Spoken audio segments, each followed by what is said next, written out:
ललितपुर जिले के एक छोटे से ग्राम में बड़ा ही स्वाभिमानी परिवार रहता था। उस परिवार में केवल 5 सदस्य थे। परिवार के मुखिया बलदेव और उनकी पत्नी दयावती व 3 बच्चे। 3 बच्चों में 2 लड़के और 1 लड़की। परिवार का मुखिया बलदेव 5 फुट 10 इंच लंबा, जवान, गठीला और कसा हुआ बदन, जहां से निकल जाए लोगों को एक बार मुड़कर जरूर देखना पड़ता था। खेती पाती कम ना थी, इसलिए 1-2 का और भी गुजर बसर चल जाता था। बलदेव किसी को कभी झुककर सलाम नहीं करता था, चाहे वो गांव का मुखिया ही क्यों ना हो। इसकी वजह से ग्राम के धनवान लोग बलदेव से हमेशा जलते थे। एक बार ग्राम का मुखिया बलदेव को बुलाकर कहता है, ग्राम का मुखिया बलदेव, यहाँ से जब भी निकलना सिर झुकाकर निकलना, सीना तान कर नहीं, ये मुझे पसंद नहीं है। बलदेव, क्यों लंबरदार? मुखिया, जितना कहा जाए उतना सुनो। बिना जवाब दिए ही बलदेव वहाँ से चला जाता है, लेकिन मन ही मन सोचता हुआ कि अपना खाता हूँ, अपना पहनता हूँ, इसकी क्या मजाल, इसे जो भी करना हो करे, मैं तो इसी प्रकार चलूँगा। बलदेव फिर से अपनी मस्तानी चाल में घर के लिए चल देता है। बलदेव को शहर जाना था, इसलिए फिर से मुखिया के घर के बाहर से निकल रहा था। इधर मुखिया भी 4 लोगों को अपने चौपाल में बिठाए पान खा रहा था। बलदेव को मुखिया ने जैसे ही देखा, मुखिया के पूरे शरीर में आग जैसे लग गई, क्योंकि बलदेव खादी कुर्ता, सफ़ेद पजामा, सफ़ेद पगड़ी, काली पन्ही पहने, मूँछों में ताव देता हुआ खाए पान अपनी मस्तानी चाल में चला जा रहा था। मुखिया को बलदेव का ये रवैया बिल्कुल ठीक ना लगा, लेकिन उस समय मुखिया कुछ नहीं बोलता, केवल खिसिया कर रह जाता है।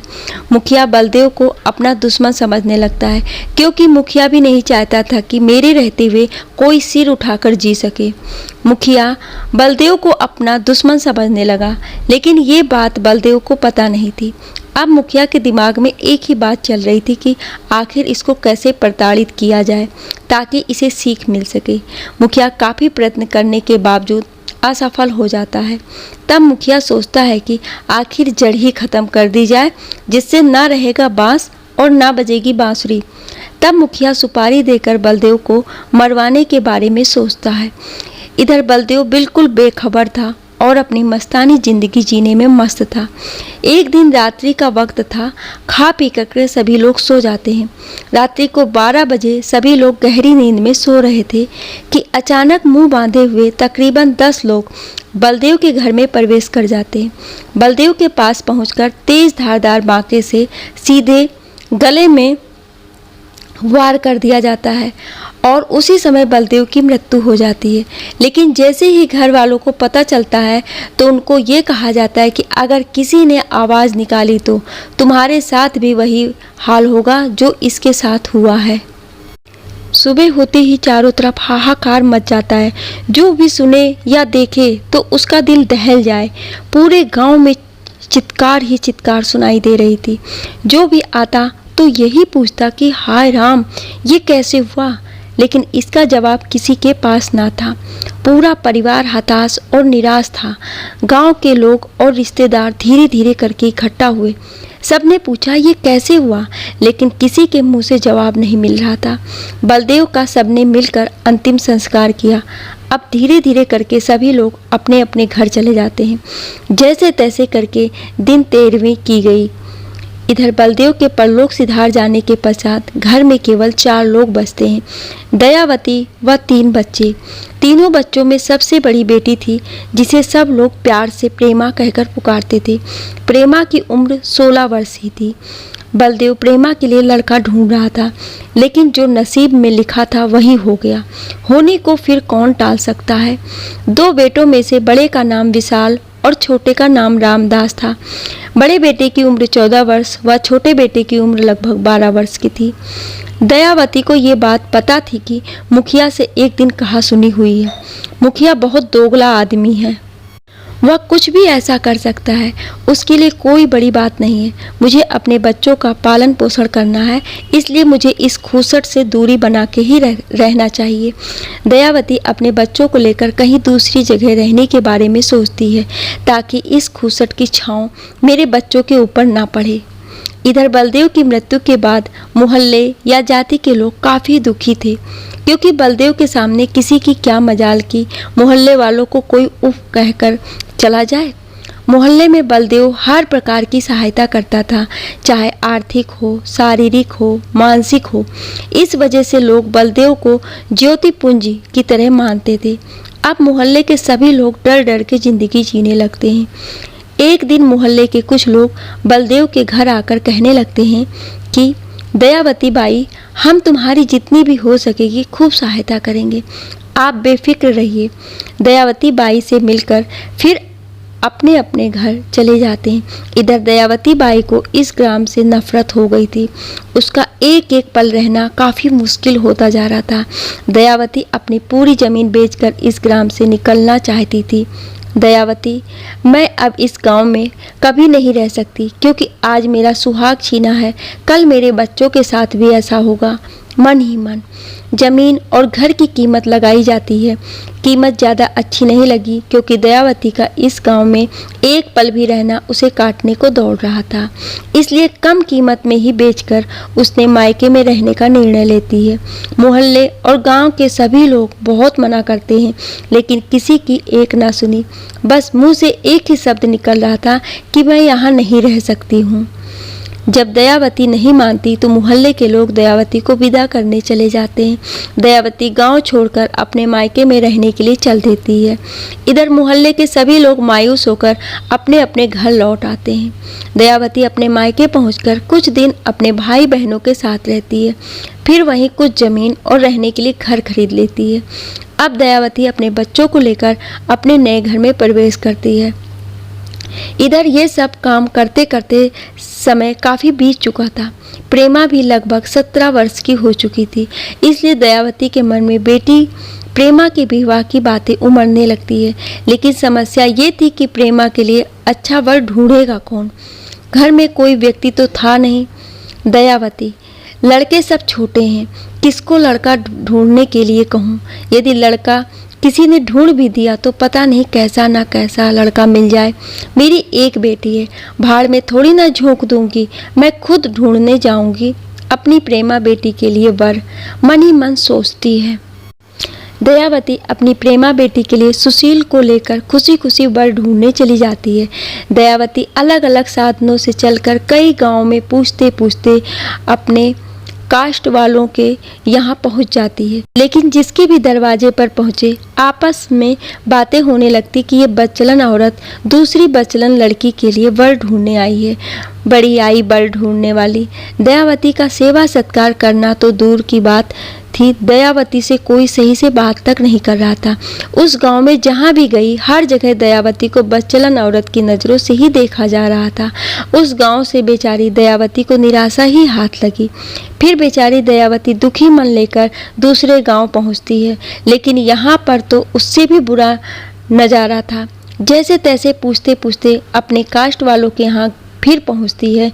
जिस घर में गई थी उस घर का मुखिया कुछ पूछने लगता है। उस मुखिया को सब लोग दादा कहकर पुकारते थे। दादा, बेटा तुम कहाँ से आई हो?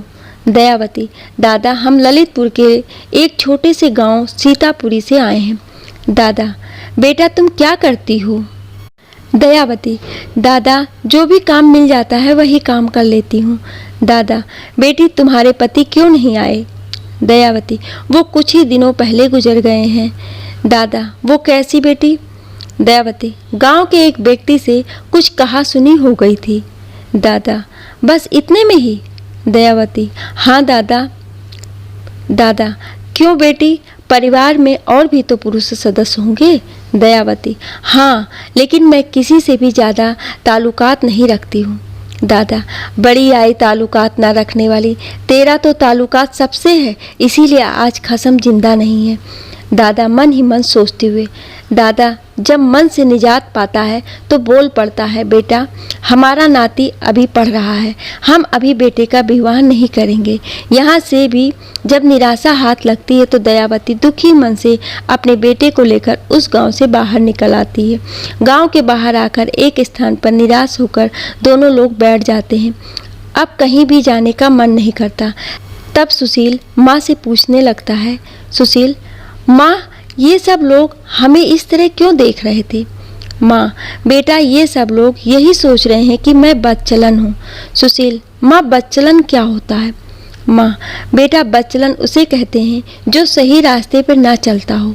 सुशील, माँ इन्हें कैसे पता कि तुम बदचलन हो? माँ, बेटा लड़की के लिए लड़का देखने का रिवाज है कि पुरुष ही देखने जाएंगे। अगर महिला देखने जा रही है तो उस महिला को बदचलन ही माना जाता है। सुशील, माँ इस बात से ये तो साबित नहीं होता है कि महिला बदचलन है। माँ, लेकिन बेटा क्या करें, हमारे समाज का नज़रिया ही ऐसा है। अब दोनों लोग बात करते करते घर के लिए चल ही रहे थे, तभी कुछ समय पश्चात गांव के लिए साधन मिल जाता है और दोनों लोग गांव के लिए रवाना हो जाते हैं। बहुत कम ही समय में घर पहुंच जाते हैं। अब दयावती काफ़ी ज़्यादा निराश रहने लगती है क्योंकि प्रेमा धीरे धीरे सयानी होती जा रही थी, लेकिन प्रेमा के लिए कहीं लड़का मिल ही नहीं रहा था। दयावती को मायके वाले भी बदचलन समझ रहे थे। पति की मृत्यु के पश्चात शायद हर एक महिला को इन बातों का सामना करना पड़ता था। अब दयावती सुशील को लेकर काम पर निकल जाती और पूरे दिन काम करने के पश्चात वापस शाम को घर आती। घर आकर हमेशा की तरह सोच में पड़ जाती कि पता नहीं हमारी प्यारी प्रेमा के लिए वर कैसे ढूंढेगी। प्रेमा भी बेचारी बड़ी ही दयावान लड़की थी, हर कार्य को काफ़ी सहजता से करती थी, लेकिन पता नहीं समाज उसे क्यों नहीं स्वीकार कर रहा है। बस सबके दिमाग में एक ही सोच क्यों है कि प्रेमा भी एक बदचलन औरत की बेटी है और ये भी बदचलन ही है। इस वजह से कोई भी प्रेमा से शादी नहीं करना चाहता है। प्रेमा की शादी के लिए दयावती ने बहुत ही प्रयत्न किए, लेकिन लड़का ही नहीं ढूंढ पाई। अब प्रेमा की उम्र लगभग 20 वर्ष हो गई थी, जो कि गांव के हिसाब से काफ़ी ज़्यादा मानी जाती थी। तब दयावती को गांव के लोग ताने भी मारने लगे कि बेटी की शादी नहीं करना क्या, यूं ही बेचारी प्रेमा को बिठाए रखोगी। ये सब सुनते सुनते एक दिन दयावती का जिंदगी से मन भर गया और रात्रि में ही फांसी लगाकर आत्महत्या कर लेती है। यहीं से दयावती की जीवन लीला समाप्त हो जाती है। सुबह होते ही तीनों बच्चे अपने नियत समय से जग जाते हैं। सुबह जगते ही प्रेमा माँ के कार्यों में हाथ बटाती थी, इसलिए माँ को पुकारने लगती है। कई बार माँ को पुकारने पर जब कोई जवाब नहीं मिलता तो अपने भाइयों से पूछने लगती है। प्रेमा, सुशील, माँ को पता नहीं आज बिना बताए कहाँ निकल गई है। सुशील, अरे यूं ही किसी कार्य से गई होगी। प्रेमा, बिना बताए माँ कभी नहीं बाहर जाती, तुम थोड़ी पड़ोस में पता करो। सुशील, ठीक है, तुम्हारा जी नहीं मानता तो पता किए ले रहा हूँ। सुशील बाहर निकलकर माँ को पता लगाने चला जाता है। पड़ोस में हर जगह पता किया, लेकिन आज माँ को पता नहीं कहाँ चली गई। सुशील काफ़ी ढूंढने के पश्चात वापस घर लौट आता है। जब देखता है माँ अभी भी घर पर नहीं है, तीनों बच्चों की धड़कनें बढ़ जाती हैं और सोचने लगते हैं कि आखिर माँ गई तो कहाँ गई। जब कुछ पता नहीं चलता है तो प्रेमा घर में भी ढूंढने में लग जाती है। तब प्रेमा देखती है कि एक कमरा जब कभी आवश्यक काम से ही खोलते थे, अंदर से बंद लग रहा है। ऐसा कैसे हो सकता है? तीनों भाई बहन एक साथ खड़े होकर नम आंखें लिए बस दरवाजे की तरफ आंखें गड़ाए हुए थे। प्रेमा दरवाज़ा खटखटाने लगती है, लेकिन इसका कुछ भी असर नहीं पड़ रहा था। अब तक बाहर से भी कुछ लोग आ जाते हैं और अंदर लगी सांकड़ को तोड़ने के लिए कहते हैं। पुश्तैनी घर था, इसलिए लकड़ी के दरवाजे लगे हुए थे। छेनी व हथौड़ी से काट दिया जाता है। जैसे ही दरवाज़ा खुलता है, पूरा घर चीखों से गूंज पड़ता है। चीखों की आवाज़ें सुनकर आसपास के लोग इकट्ठा होने लगते हैं। सब लोग इकट्ठा होकर दयावती को फांसी के फंदे से निकालते हैं। तीनों बच्चे सिर पीट पीट कर रोने लगते हैं कि आखिर भगवान तेरा हमने क्या बिगाड़ा है। तीनों बच्चे कभी रोते तो कभी सिर पीटने लगते, कभी भगवान को दोष देते तो कभी खुद को अभागी कहते। पिताजी के गुजर जाने का इतना दुख नहीं था, क्योंकि एक आस बची हुई थी कि अभी हमारी माँ है, लेकिन आज इस आशा का बंधन भी टूट चुका है। पड़ोस के सब लोग तीनों बच्चों को समझाते बुझाते हैं। कुछ लोग कहते हैं दयावती बेचारी कितनी निर्छल थी, जब भी मिलती हमेशा हंस कर बोलती थी। कुछ लोग कहते दयावती को हमने बचपन से अभी तक देखा है, बिल्कुल शांत स्वभाव की थी। दयावती एकदम सती थी, सती। दयावती की तरह इस गांव में कोई नहीं है। ये वही लोग हैं जो कल तक बदचलन कहते थे, दयावती को ताने मारते थे, जिसकी वजह से दयावती की आज मृत्यु हो गई है। मोहल्ले वालों ने मिलकर अंतिम संस्कार करवाया। दयावती के मायके वालों ने दिन व तेरहवीं करने के लिए कहा। मायके वालों ने कहा, हम अपनी बहन के लिए सब कुछ करेंगे, बड़े धूमधाम से करेंगे। दयावती के दिन व तेरहवीं काफ़ी धूमधाम से की गई। अब तीनों बच्चों को सबने मिलकर मामा मामी के यहाँ रहने के लिए कहा, तो तीनों बच्चे मामा मामी के यहाँ रहने लगते हैं। अब तक तीनों बच्चे काफ़ी समझदार हो चुके थे। सुशील व रामदास वहीं नज़दीक शहर में काम ढूंढ लेते और दिन भर जी तोड़ मेहनत करते और शाम को घर आ जाते तो तीनों लोग मिलकर खाना खाते। मामा मामी के घर में अलग से रहने लगे थे। इधर प्रेमा भी बहुत ही गुणवान लड़की थी। प्रेमा सिलाई का काम थोड़ी बहुत करके घर खर्च चलाए रहती थी कि माँ की मृत्यु के बाद 4 वर्षों तक लगातार संघर्ष करने के पश्चात तीनों ने मिलकर काफ़ी धन इकट्ठा कर लिया था। सुशील ने पहले से ही सोच रखा था कि अपनी बहन की ऐसी शादी करूंगा कि पूरी सीतापुरी वाले देखकर दंग रह जाएंगे। अब बारी आती है प्रेमा के लिए वर ढूंढने की। दोनों भाई अपनी बहन के लिए वर ढूंढने चल देते हैं। अब दोनों को खुद पसंद करना था अपनी बहन के लिए वर। काफ़ी जगह गए लेकिन लड़का पसंद नहीं आया। सुशील भी सोच रहा था कि मेरी बहन को बहुत तिरस्कार का सामना करना पड़ा है। ऐसी शादी करूंगा कि पूरे ग्रामवासियों को पता चल जाएगा कि कोई ग्राम में शादी कर रहा है। पूरे गांव में धूम मच जाएगी। सुशील व रामदास आपस में बातें करते हुए चले जा रहे थे। हमारी परी सी बहन को कूड़ा ही तो सबने समझ लिया था, जिसके यहाँ भी जाते दुत्कार कर भगा देता था। सुशील, शिवपुर के बाबूजी का लड़का कैसा रहेगा? रामदास, अच्छा, जो जज्जी में पेशकार है? सुशील, हाँ, इकलौता लड़का है, काफ़ी धनवान है।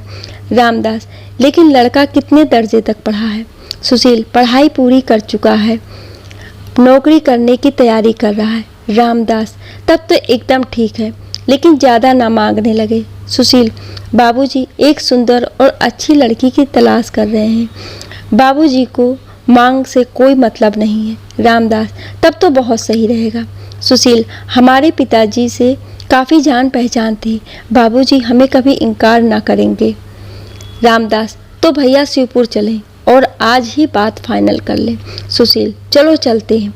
दोनों लोग शिवपुर के लिए रवाना हो जाते हैं। महज 3 घंटे में ही शिवपुर पहुंच जाते हैं। तब तक काफ़ी शाम भी हो चुकी थी। बाबूजी घर के बाहर 4 और अन्य लोगों को बिठाए पान सुपारी खा रहे थे। पहुंचते ही दोनों बेटों ने पैर छुए। बाबूजी, कैसे आना हुआ बेटा? सुशील, बाबूजी आपसे कुछ काम है। बाबूजी, तुम तो मेरे एक अच्छे दोस्त के बेटे हो, तुम्हें जो भी आवश्यकता हो खुलकर बताओ। सुशील, हम अपनी बहन को आपकी बहू बनाकर अपने आप को बहुत गौरवान्वित महसूस करेंगे। बाबूजी, बेटा तुम मेरे बेटे जैसे ही हो, तुम बिल्कुल फिक्र मत करो।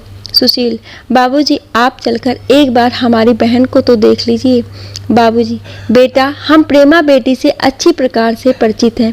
मैं अपने बेटे का विवाह प्रेमा से ही करूंगा, इस बात से बिल्कुल निश्चिंत रहो। सुशील, आप इतने धनवान हैं, हम आपके सामने कुछ भी तो नहीं हैं, इसलिए हम आपके सम्मान को ठेस ना पहुंचाएंगे। जो भी हमसे हो सकेगा हम खूब देंगे। बाबूजी, अब ये सब बातें मत करना, मेरे दोस्त को सुनकर ठेस पहुंचेगी। मेरा दोस्त परलोक से सब कुछ सुन रहा है। बाबूजी ने खाना बनवाया और सबने साथ में मिलकर खाना खाया। खाना खाने के पश्चात सभी लोग अपना अपना बिस्तर पकड़कर सो जाते हैं। सुबह होती है। सुशील और रामदास बाबूजी से आशीर्वाद लेते हैं और घर के लिए चल देते हैं। रामदास, बाबूजी का स्वभाव कितना अच्छा था भैया, ऐसे लोग बिरले ही मिलते हैं जो इतना धनवान होने के बावजूद भी इतनी उदारता दिखाए। मैं ऐसे लोगों का बहुत सम्मान करता हूँ। सुशील, ये सब भगवान की अनुकंपा है, नहीं हमारे इतनी हिम्मत कहाँ है कि इतने बड़े घर में शादी करें। रामदास, आप ठीक कह रहे हैं भैया। बातें करते करते अपने गांव आ जाते हैं। अब दोनों भाई भी अत्यंत खुश हैं। उन्हें जैसे वर की आवश्यकता थी वैसा ही वर मिला है। अब दोनों भाई शादी की तैयारियों में लग जाते हैं। दोनों भाई सोचते हैं कि इतना करना है कि हमारी बहन को ये ना लगे कि मेरे माता पिता होते तो इतना कम ना करते। अब शादी की तारीख तय हो जाती है। दोनों भाई काफ़ी धूमधाम से शादी की तैयारियां चालू कर देते हैं। जितना भी एक बेटी की शादी में लगता है, एक एक करके सामान इकट्ठा करने लगे। अब आसपास के लोग भी सहयोग की भावना से डट जाते हैं। बड़े धूमधाम से शादी की तैयारियां चालू हो जाती हैं। गांव के लोग भी सहयोग के लिए आतुर हो रहे थे। कुछ लोग कहते, सुशील बताना जिस चीज़ की आवश्यकता हो।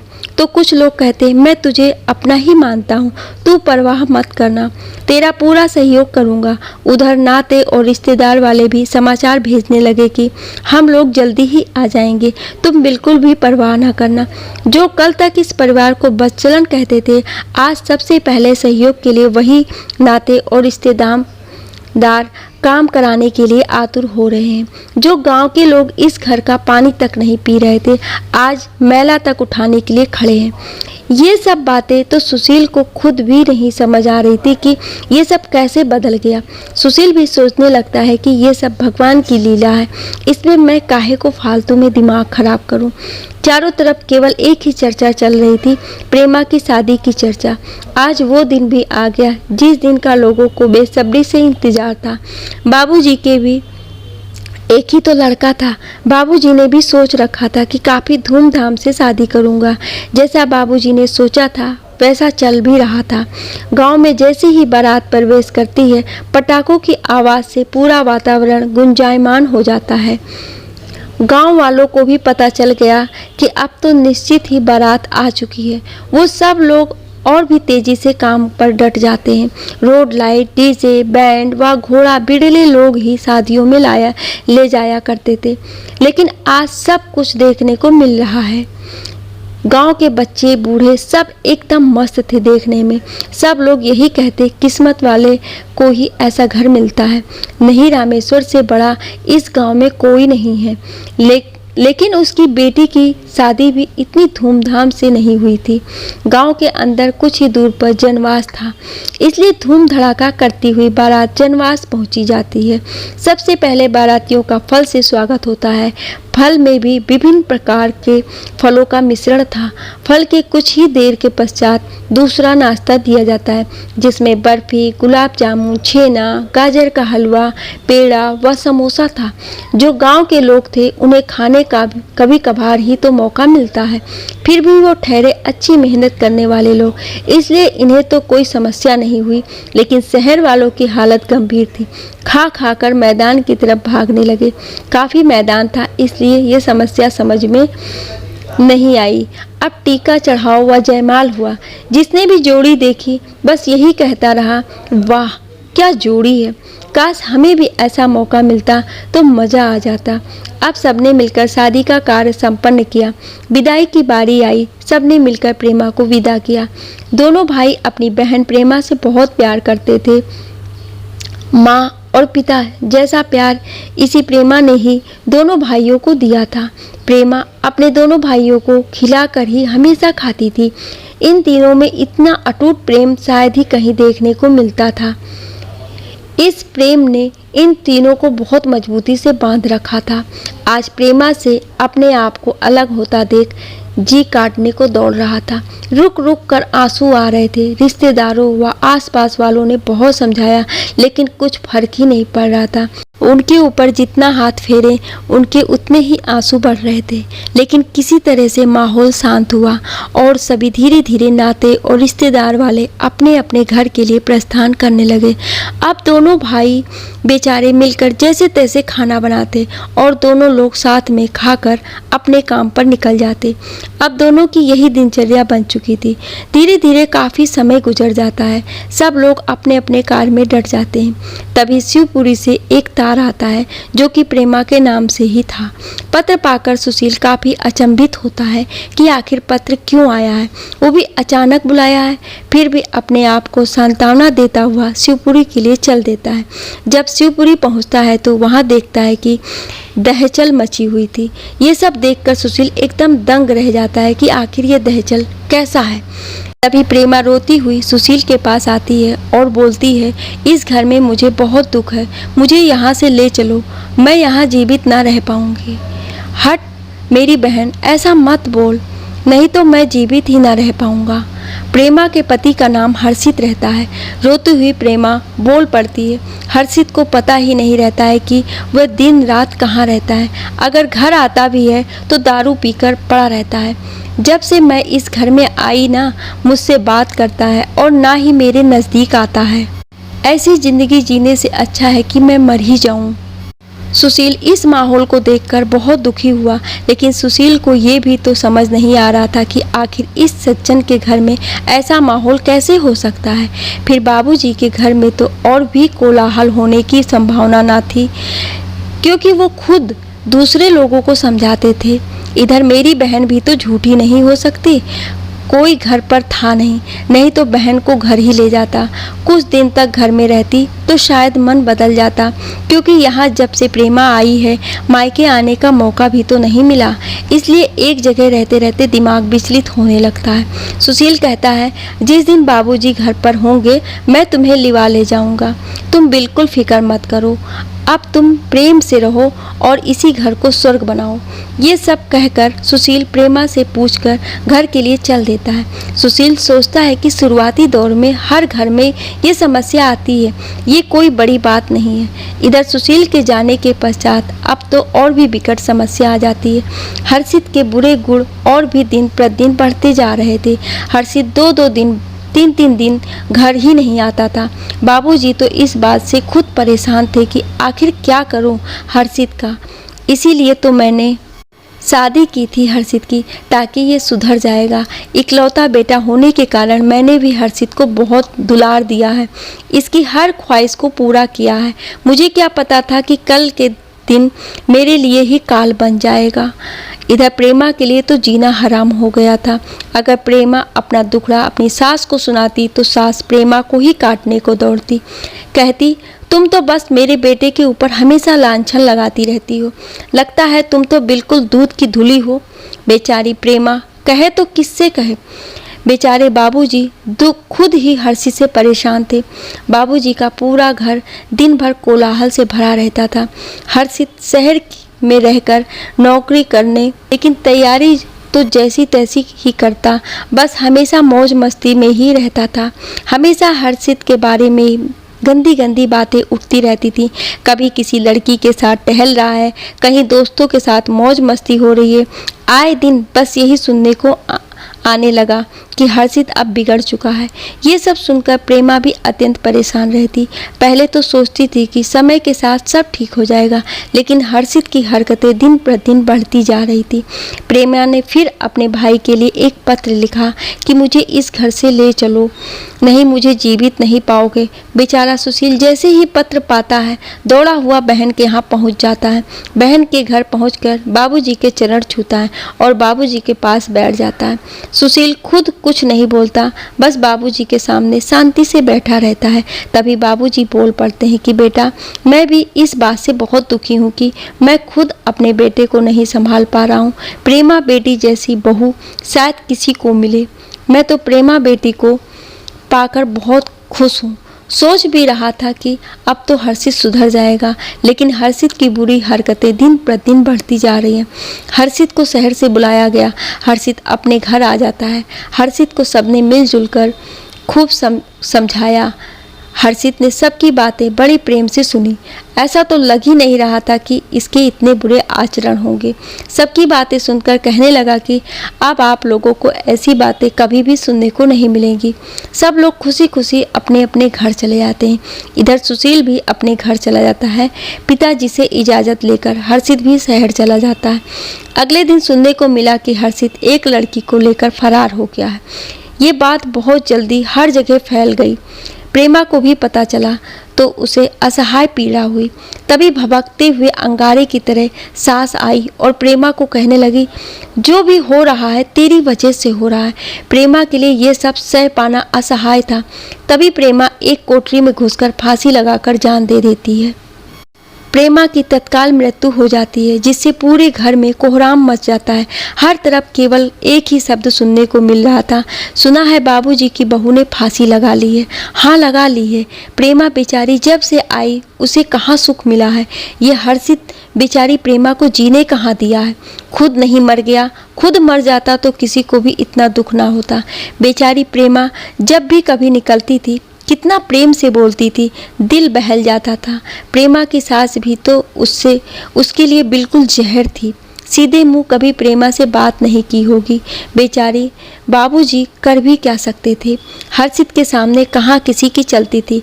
आज बेचारी प्रेमा स्वर्ग सिधार गई, हम सबको नरक में छोड़कर। बेचारी इनके बीच रहकर वैसे भी मर मर के जी रही थी, आज उसे शांति मिलेगी। इधर सुशील और रामदास को भी सूचना भेज दी जाती है कि तुम दोनों को शिवपुरी जल्दी ही आना है, क्योंकि प्रेमा की हालत बहुत ज़्यादा खराब है। बेचारे दोनों भाई पता चलते ही आनन फानन शिवपुरी के लिए चल पड़ते हैं। शिवपुरी जैसे ही पहुंचते हैं उन्हें हर तरफ कोहराम सुनाई दे रहा था। उन्हें लगा जरूर कोई अनहोनी हो गई है। कुछ ही समय पश्चात घर भी पहुंच जाते हैं। घर में कोहराम मचा हुआ था। जैसे ही सुशील अपनी बहन को देखता है उसी समय बेहोश हो जाता है। जैसे ही बेहोशी खत्म होती है सुशील दहाड़ दहाड़ कर रोने लगता है। सुशील, हे भगवान, मैंने तेरा क्या बिगाड़ा था जो मेरी इतनी बड़ी परीक्षा ले रहा है। मेरी प्यारी परी को मुझसे हमेशा हमेशा के लिए अलग कर दिया। मुझसे कह रही थी मुझे ले जाओ यहाँ से, नहीं मैं बच नहीं पाऊंगी, लेकिन मेरे दिमाग में उस दिन पत्थर पड़ गया। नहीं, आज ये दिन देखने को ना मिलता। मुझे पता होता मैं भी हमेशा हमेशा के लिए तुम्हारे साथ चल देता। सबने मिलकर सुशील व रामदास को काफ़ी समझाया बुझाया, लेकिन जिसके ऊपर पड़ती है उसे उस दिन ज्ञान भरी बातें कहाँ अच्छी लगती हैं। सुशील व रामदास को अब अपने जीवन के सारे आनंद खत्म होते दिखाई दे रहे थे, क्योंकि अपनी बहन की खुशी के लिए ही तो उन्होंने कई वर्षों तक कड़ी मेहनत की थी। आज वह सब मिट गया था। सबने मिलकर प्रेमा का अंतिम संस्कार किया और अपने अपने घर के लिए रवाना हो गए। इधर सुशील व रामदास भी अपने घर चले गए। उन दोनों को तो ऐसा लग रहा था कि पूरी दुनिया अब हमारे लिए किसी काम की ही नहीं है। दोनों लोग अपने घर पहुंचकर बिना खाए पिए ही उस रात रो रो कर दोनों भाइयों ने गुजार दी। सुबह दोनों की आंखें सूजी हुई थी। पास पड़ोस के काफ़ी लोग समझाने आए। सबने कहा, भगवान के सामने हम सब मजबूर हैं, भगवान के सामने किसी का बस नहीं है। समझाने के पश्चात सब लोग अपने अपने घर चले जाते हैं। अब दोनों भाई एक दूसरे को सांत्वना देते रहते हैं और अपना कार्य भी करते रहते हैं। दोनों भाई बिना उद्देश्य की जिंदगी जी रहे थे। उन्हें यही नहीं पता था कि हम क्यों जी रहे हैं। एक दिन खाना बनाते समय रामदास भैया से पूछ ही लेता है कि भैया, आप शादी क्यों नहीं कर रहे हैं, हम इस तरह कब तक ज़िंदगी काटेंगे। तब भैया का जवाब आया कि पहले हर्षित को सबक सिखाऊंगा, ताकि ऐसा किसी भाई के साथ ना हो जैसा हम लोगों के साथ हुआ है। अब सुशील पैसों से कमज़ोर तो था नहीं। सुशील चाहता तो हर्षित को जेल भी भिजवा सकता था, लेकिन ऐसा करना उचित नहीं समझा। समय बीतता गया, सब लोग अपने अपने कार्य में मस्त हो गए। कुछ ही समय बीता होगा कि पता चला कि हर्षित जिसको भगा ले गया था वो लड़की दूसरे के साथ भाग गई है और हर्षित को काफ़ी ज़्यादा मारा पीटा गया है। वो रास्ते में ही बेहोश पड़ा था तो किसी ने हॉस्पिटल में भर्ती करवा दिया है। जो कुछ भी धन था, लड़की सब कुछ लेकर दूसरे लड़के के साथ फरार हो गई थी। हर्षित के घर में जब पता चला तो माता पिता वहीं हॉस्पिटल पहुंच जाते हैं। सुशील को पता चला तो सुशील भी मौके पर पहुंच जाता है, लेकिन हर्षित की हालत देखकर कुछ नहीं बोल पाता, बस भगवान से दुआएं मांगता है कि जल्दी ठीक हो। सुशील मन में बहुत सारे प्रश्न लेकर आया था, लेकिन सुशील पहुंचते ही सारे प्रश्न भूल जाता है, क्योंकि हर्षित बुरी तरह से घायल था। हर्षित के सिर की नस फटी हुई थी, खून बहुत सारा बह चुका था। सुशील काफ़ी देर तक अस्पताल में रहने के पश्चात अपने घर के लिए चल देता है। इधर हर्षित का इलाज चलता रहता है। अब हर्षित अपनी प्रेमा के एक एक दिन के बारे में सोचने लगता है कि प्रेमा ने मुझसे प्रेम करने का बहुत ही प्रयत्न किया, लेकिन मैं ठहरा मूर्ख और अज्ञानी जो मैं हीरा को ही नहीं समझ पाया। लेकिन अब मैं ऐसा नहीं होने दूंगा। सोचता है कि प्रेमा से मैं बहुत प्यार करूंगा। अब मैं एक भी क्षण उसे दुखित नहीं होने दूंगा। पहले मैं अपने प्राण प्यारी प्रेमा को समझ नहीं पाया था, लेकिन अब मैं प्रेमा को इतना प्यार दूंगा कि मेरे पिछले कर्मों को भूल जाएगी। अगर अभी तुम मेरे नज़दीक होती तो मैं सबके सामने तुम्हें गले लगा लेता। तुम तो साक्षात प्रेम की देवी हो। मेरी तो मत ही मारी गई थी जो मैं इधर उधर भटकता रहा। भगवान, तू मुझे माफ़ कर देगा ना? मैं कभी प्रेमा को दुखित नहीं होने दूंगा। काफ़ी दिनों तक इलाज चलने के पश्चात हर्षित पूरी तरह से ठीक हो जाता है। बाबूजी पूछने लगते हैं कि बेटा अब तुम कहाँ जाओगे? शहर ही में रहना चाहते हो कि घर जाना चाहते हो? हर्षित बोल पड़ता है, पिताजी मैं आपके साथ घर जाऊंगा। अब मुझे आप लोगों के साथ रहना है। तीनों लोग घर के लिए चल देते हैं। अब हर्षित अपने सपने बुनता हुआ चल देता है कि कैसे बोलूँगा, क्या कहूँगा अपनी प्राण प्यारी से। ये सब सोचता हुआ घर की ओर चल देता है। कुछ ही समय पश्चात गांव आ जाता है। अब हर्षित की धड़कनें बढ़ जाती हैं कि आखिर क्या कहूँगा, कैसे बोलूँगा अपनी प्राण प्यारी से। बस कुछ ही समय पश्चात घर आ जाता है। सब लोग घर में प्रवेश करते हैं। घर में प्रवेश करते ही हर्षित को बड़ा अजीब सा लगता है, क्योंकि प्रेमा जब घर पर रहती थी साफ सफाई तो ऐसे करती थी कि मक्खी भी फिसल जाए। लेकिन हर्षित को लग रहा था शायद प्रेमा घर पर नहीं है, अपने मायके गई होगी। बेचारी मेरी प्रेमा। हर्षित की हिम्मत ही नहीं पड़ रही थी कि किसी से पूछ ले। बस चुपचाप सोचता रहता था कि चलो एक ना एक दिन जरूर आएगी प्रेमा। एक दिन हर्षित नलकूप के पास बैठा था। तभी कुछ महिलाएं आपस में हर्षित को देखकर बातें करने लगी कि इस नाश कटे की क्यों नहीं नाश हो गई। अब आया है, जब तक बेचारी प्रेमा थी कभी पैर नहीं रखता था। अब नाश कटे का जी जुड़ाएगा। उस भगोड़ी को नहीं लाया जिसने बेचारी प्रेमा को लील लिया है। अब ना नकटी यहाँ पर पैर रखेगी। नहीं, सब लोग मिलकर इसका जीना हराम कर देते हैं। लेकिन हर्षित को ये सब समझ नहीं आ रहा था। तब और भी बेचैनी बढ़ गई। उसी समय हर्षित घर जाता है और अपनी माँ से पूछने लगता है कि माँ प्रेमा कहाँ है? माँ भरे हुए आंसुओं से जवाब देती है कि बेटा प्रेमा हम सबको नरक में छोड़कर अपना स्वर्ग सिधार चुकी है। अब जैसे ही पता चला तो उसे विश्वास ही नहीं होता है और वो तुरंत जाकर अपने पिता से पूछता है तो पिताजी भी यही जवाब देते हैं। तब हर्षित बहुत तेजी आवाज़ में दहाड़ दहाड़ कर रोने लगता है। माँ पिता भी प्रेमा को याद करके रोने लगते हैं। तब आसपास के लोग भी आते हैं तो देखते हैं कि ये बहरूपिया भी रोल बना रहा है। जब तक बेचारी प्रेमा रही तब तक तो कभी मुड़कर नहीं देखा। आज रोल बना रहा है बहरूपिया। इसलिए सब लोग चले जाते हैं। कोई भी हर्षित के दुख को मानने को तैयार ही ना था। सबको रोल बनाता हुआ नजर आ रहा था। लेकिन हर्षित प्रेमा के वियोग में पागल पड़ा जा रहा था। बस उसके मुंह से एक ही शब्द निकलता था कि मैं तो ठहरा अज्ञानी और मूर्ख, लेकिन तुझे ऐसा नहीं करना चाहिए था मेरी प्राण प्यारी। भगवान तूने मेरे साथ घनघोर अन्याय किया है। मेरे दिमाग में पहले तूने पत्थर रखकर मुझसे अन्याय करवाया, अब मेरी जिंदगी छीन ली तूने। सुबह हो चाहे शाम हर्षित बस प्रेमा की बेदी के पास रोता बिलखता रहता। ऐसा लगता कि अब हर्षित का जीवन जीने से आत्मा ही भर चुकी है। अब वह जीना नहीं चाहता। अब हर्षित ना किसी से बोलता ना बातें करता, बस प्रेमा के ही गीत गाता रहता। सबको लगने लगा हर्षित पागल हो गया है। बाबूजी प्रेमा को अपनी बेटी की तरह मानते थे। उसका हर दुख बाबूजी को बहुत दर्द देता था। जब कभी प्रेमा रोती थी तो बाबूजी सोचते थे कि मैं इस दुख को देखने से पहले मर क्यों नहीं गया। बाबूजी कुछ भी कर भी नहीं सकते थे। जब से बेचारी प्रेमा की मृत्यु हुई बाबूजी के चेहरे में कभी मुस्कान ही नहीं आई, न कभी किसी ने हंसते हुए देखा था। आज बाबूजी के सामने दूसरी आपदा खड़ी होती जा रही है। अब हर्षित के बारे में सोच सोच कर भी और भी शांत होते जा रहे हैं। अब बाबूजी को भोजन करने ना करने से कोई मतलब नहीं रहता, क्योंकि हर तरफ से सुनने को मिल रहा था कि हर्षित पागल हो गया। इन सब को सुनकर बाबूजी और भी परेशान रहते और सोचते कि सब कुछ तो मेरा ख़त्म होता जा रहा है, मैं ही यहाँ रहकर क्या करूँगा। लेकिन बाबूजी करते भी तो क्या करते, बस पूरा दिन सोच सोच कर गुजार देते। कुछ ही समय पहले 2-4 लोग बाबूजी के चौपाल में आते और गांव की अच्छी बुरी बातों को बताकर फिर ठहाका मारकर खूब हंसते।